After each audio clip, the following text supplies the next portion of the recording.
Say that sentence slowly, because every word in it is doing work. Not results, not findings, exposes. That's the word the family and their attorney chose. Here's what that word is covering. An independent forensic pathologist, someone with no ties to Mississippi law enforcement, examined Nolan Wells's body. And in his report, he wrote something specific. Parts of Wells's throat were not in his body when it was received for review, and because of that, this pathologist cannot rule out injury to the neck as a contributor or a cause of death. Sit with that for 3 seconds. A piece of this young man's throat. Missing before the second exam could even begin. And here's the detail that should stop you. Multiple questions about what led to the young man's death remain unanswered, including how Wells entered the water, whether he had any neck injuries or brain bleeding, and what was found in his stomach. Not cause of death, drowning. Not cause of death, undetermined but leaning accidental. Just unanswered. This is not just a story about a missing organ. This is the story of a family being told their son drowned before anyone had the evidence to say so. I'm going to walk you through exactly what this autopsy does and does not tell us. And I'm going to show you why the family's attorney stood in front of national cameras and used the word exposes instead of the word confirms. Because those are two very different words. And only one of them fits what's actually in this report. Let's start with who's at the center of this. Nolan Wells, 18 years old, a senior at Ocean Springs High School, who went on to play football at the college level. A football player at Southwest Mississippi Community College, the kind of kid people describe using the word promising and mean it. On July 4th, he went on a boat trip to Horn Island with a group of friends.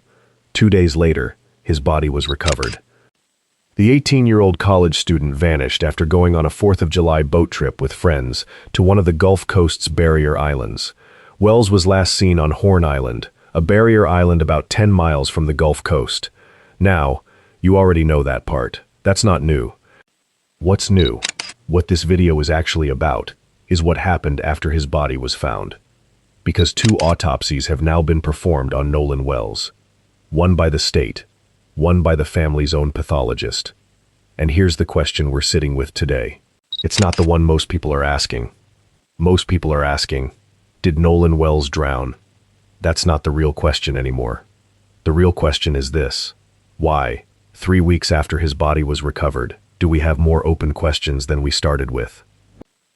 Is there anything that stands out about the autopsy produced by the state that we know of, or at least the preliminary findings of that, and also the secondary autopsy that was conducted or paid for by the family? Is there anything that stands out to you that is suspicious in this, from what we know?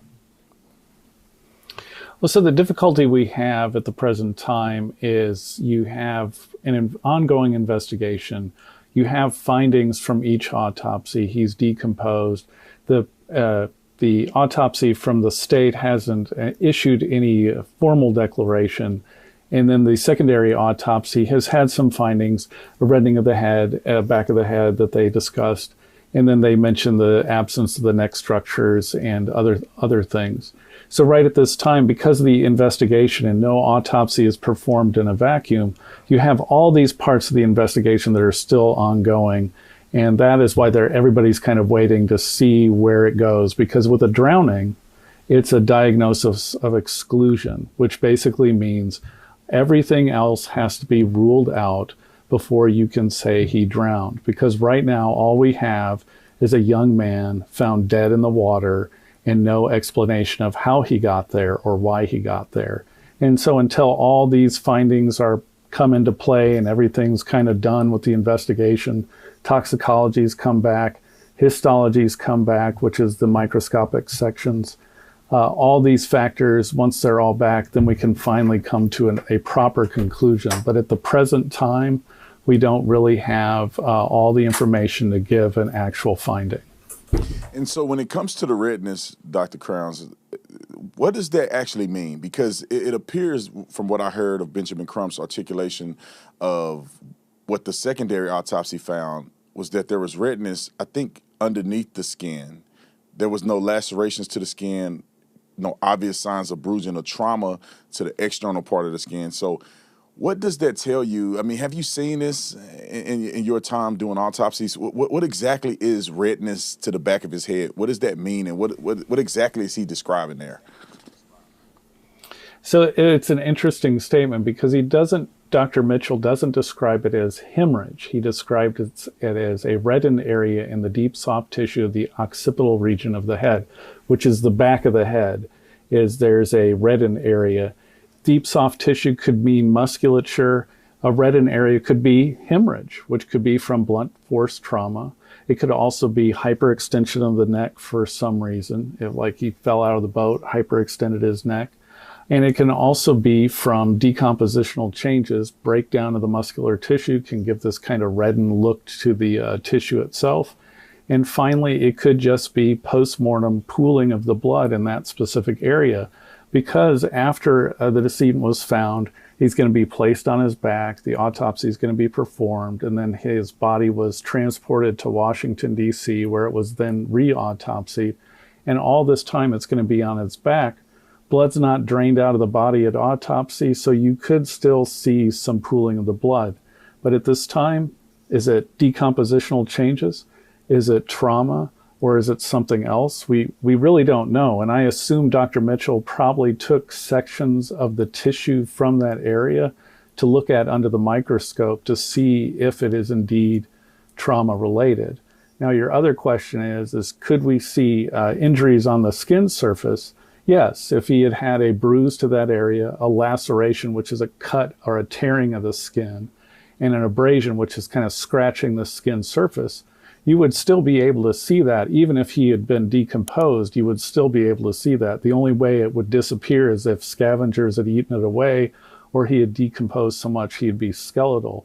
So if there was injury to the outer surface of his body, Dr. Mitchell and the initial medical examiner in Mississippi would have spotted that and would have made note of it. Why does an independent pathologist, a board-certified forensic pathologist, and the president of the National Medical Association say he still can't determine whether Wells was conscious when he entered the water, or how he ended up in the water?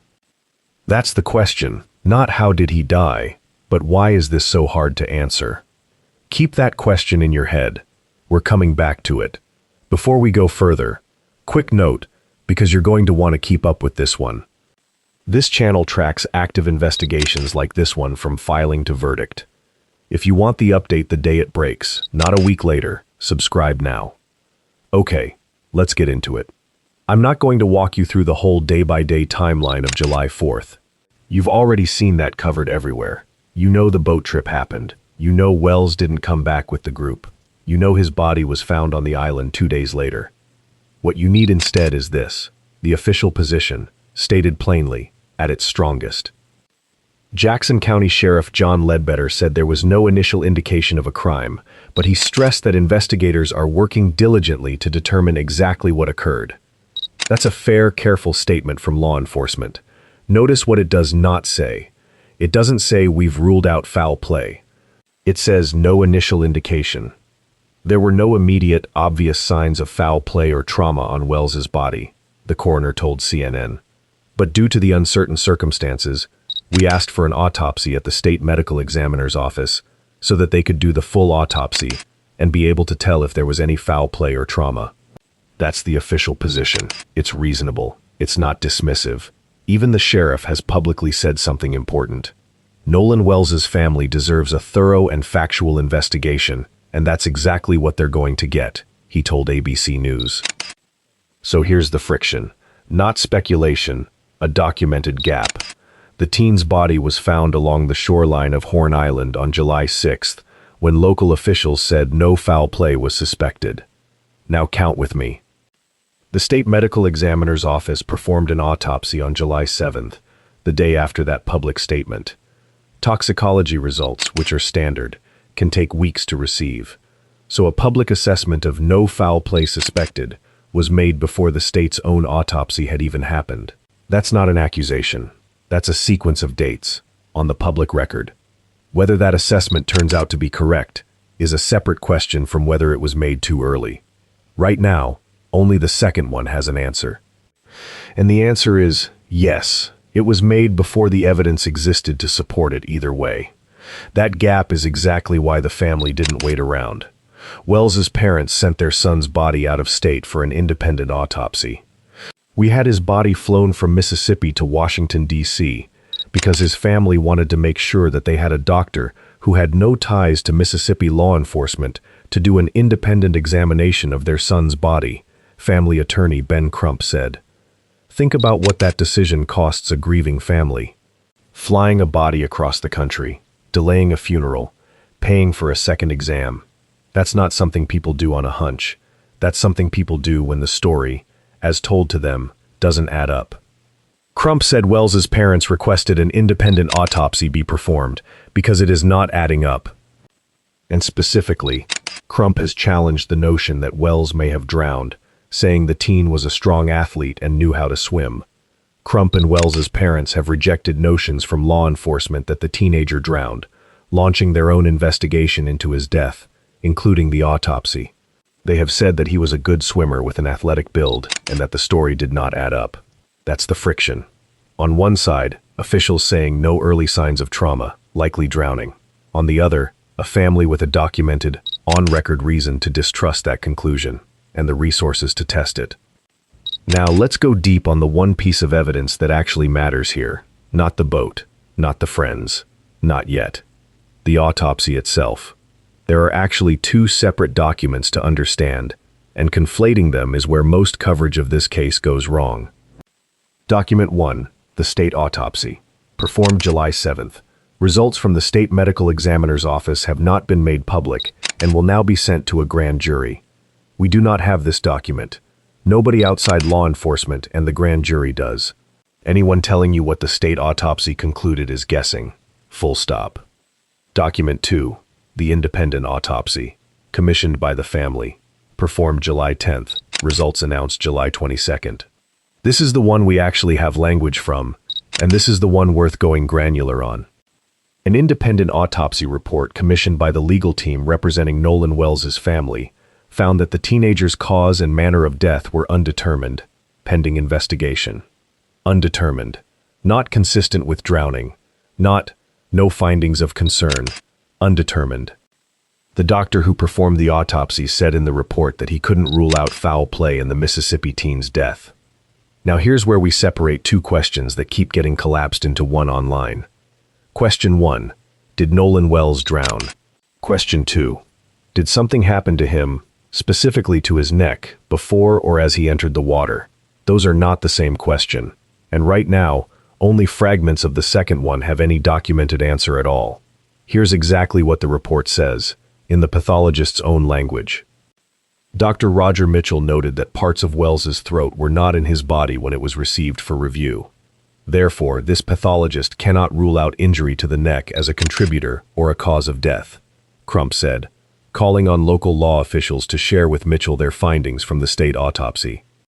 Notice this, that's not, there was an injury to the neck, that's, I cannot rule one out because I don't have the tissue to examine.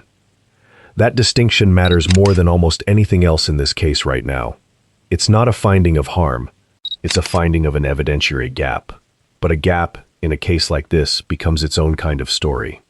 It is important to reiterate that this finding could not have been observed in the first autopsy, because the posterior head and neck dissections were not performed, Mitchell wrote.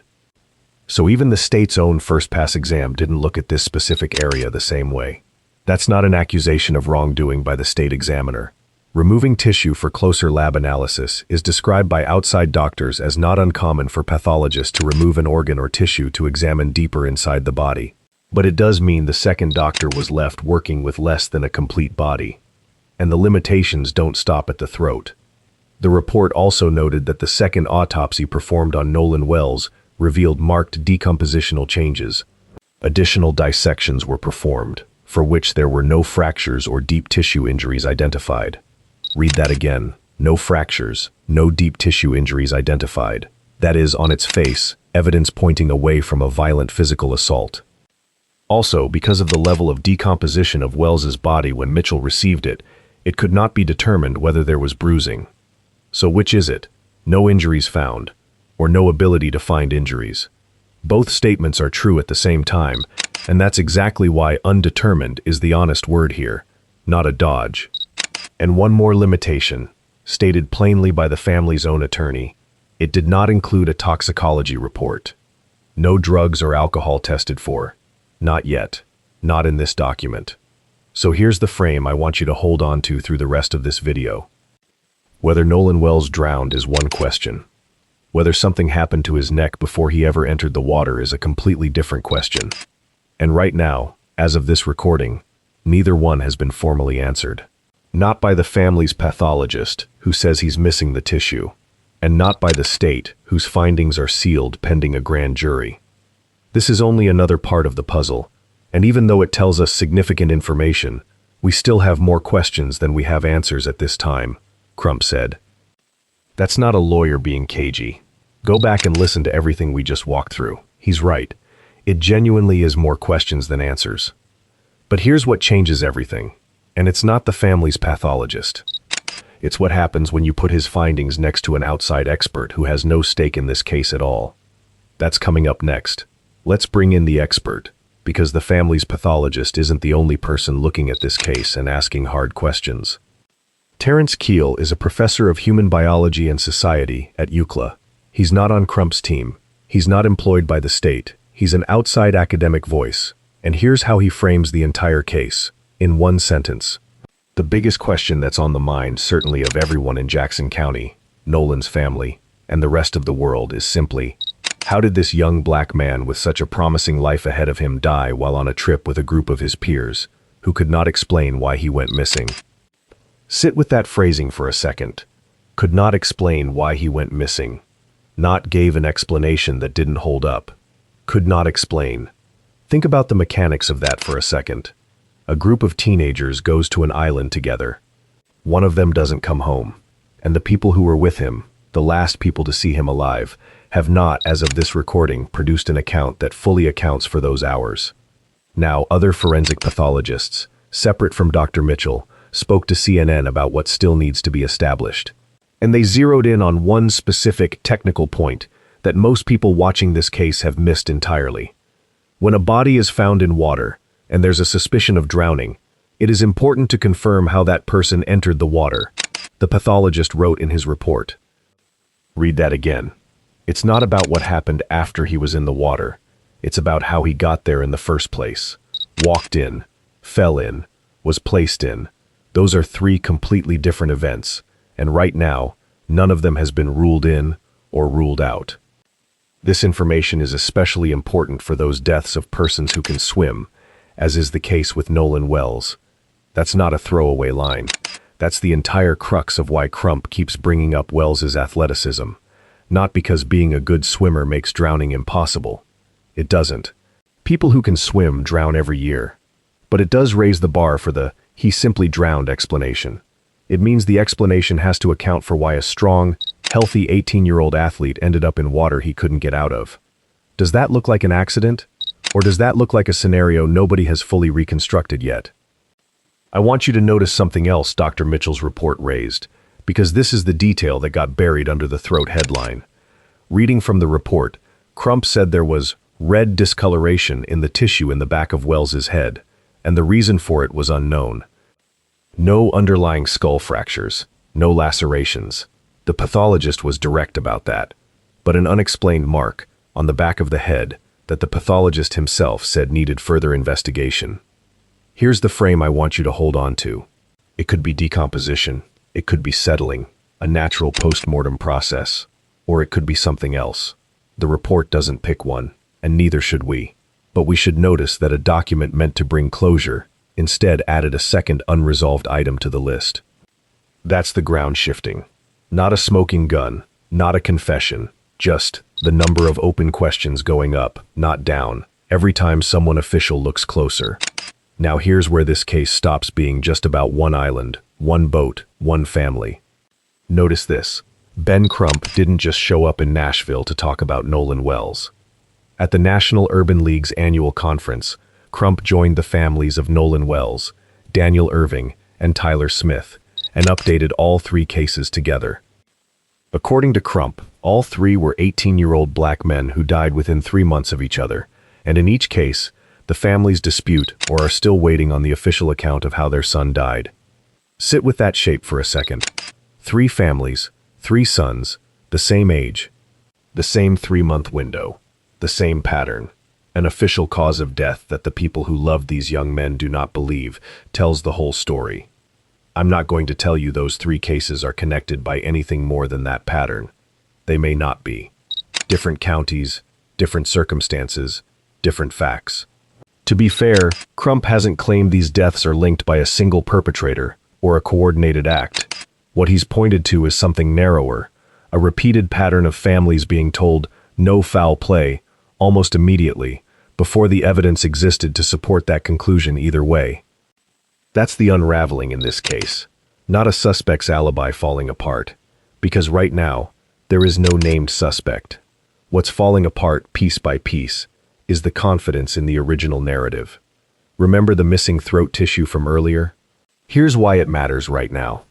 Because it's not an isolated gap, it's one item on a growing list. The red discoloration with an unknown cause, the friend's account that Wells stayed behind to talk to a girl, which other people present have cast doubt on.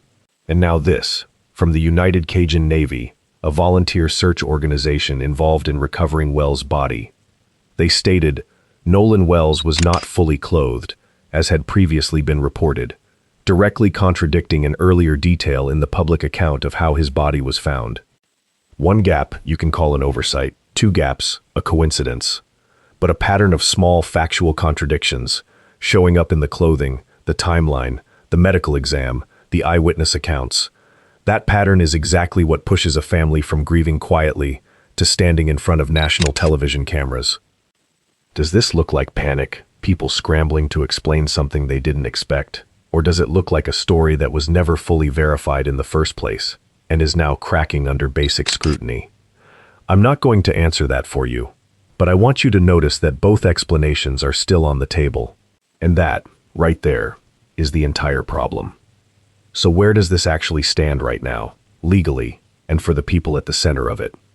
Let's be precise, because precision is the only thing that respects what this family is going through. Nolan Wells's death has not been ruled a homicide. It has not been ruled an accident either. As of this recording, the manner and cause of death remain officially undetermined. The state medical examiner's autopsy is complete, but the results have not been made public and will now be sent to a grand jury. District Attorney Angel Myers McElrath has been direct about why. Every death in the county, except those of natural causes and non-criminal car wrecks, is presented to your grand jury, she said, adding, "Many people don't know that we have handled death investigations in this manner my entire career." That matters. It means the grand jury process itself is not, by itself, evidence of suspected wrongdoing. It's standard procedure. No charges have been filed against anyone. No suspect has been named. What's happening right now is an evidence review, not a prosecution.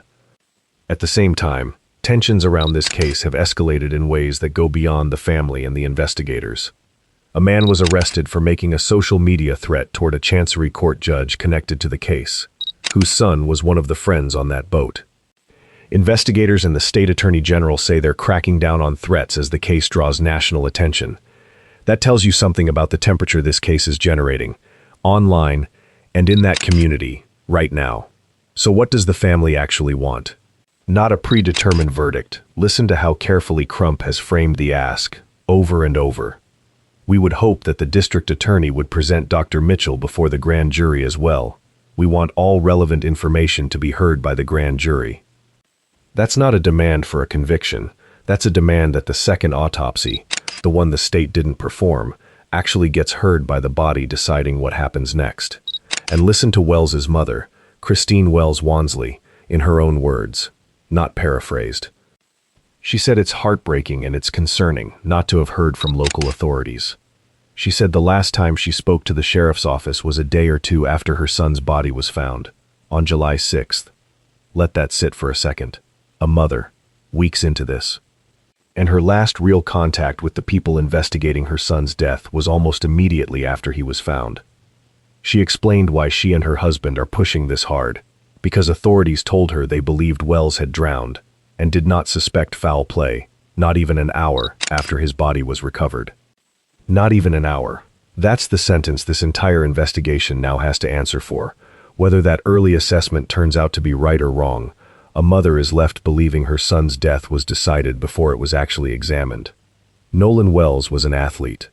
A son. A senior who became a college football player. The kind of young man friends and coaches describe as someone with, in Professor Keel's words, such a promising life ahead of him. His mother's words are the ones that should stay with you longest. It's heartbreaking and it's concerning. Here's the question we started with. Why does this case keep producing more questions instead of answers? We still don't have that answer. Maybe the grand jury will give us one. Maybe it won't. We'll keep following this case until there's a real one. If this story affected you the way it affected us putting it together, subscribe so you're there the moment the grand jury moves. And I want to hear from you directly. Out of everything in this autopsy, the missing throat tissue, the unexplained mark on the back of his head, the timeline gap, what stands out to you the most? Tell me in the comments. I read every one,